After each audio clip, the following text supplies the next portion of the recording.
శ్రీకాకుళం జిల్లా రణస్థల మండల కేంద్రంలో తెల్లవారుజాము నుండి ఎటువంటి వ్యాపారాలు చేయకుండా షాపులను మూసివేసి స్వచ్ఛందంగా రణస్థలంలో నిర్మించబోయే ఫ్లైఓవర్ బ్రిడ్జి రోడ్డుకు వ్యతిరేకంగా బంద్ నిర్వహించారు. అనంతరం జాతీయ రహదారిపై ర్యాలీగా వెళ్లి రణస్థలం తహసీల్దార్కు వినతిపత్రాన్ని ఇచ్చారు. ఈ ఎలిమిటేటెడ్ కారిడార్ నిర్మాణంలో 800 మీటర్ల పోల్స్తోనూ మిగిలినది గోడలతోనూ నిర్మితమవుతుందని తెలిపారు. దీనివల్ల వేలాది మంది జీవన ప్రమాణాలు దెబ్బతినే ప్రమాదం ఉందని, కావున ఫ్లైఓవర్ మానుకుని బైపాస్ రోడ్డు నిర్మించాలని వారంతా కోరారు.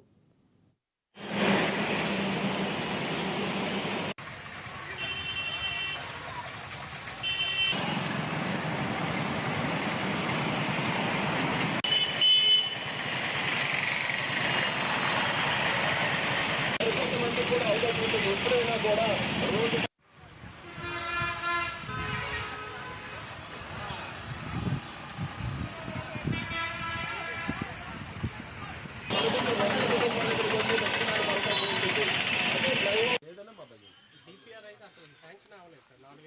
మొత్తం 3 సార్లు సార్ నేషనల్ హైవే రిజెక్ట్ చేసింది సార్. ఇక్కడ 2 సంవత్సరాలు రోడ్డు మీద చిన్న వ్యాపారం కూడా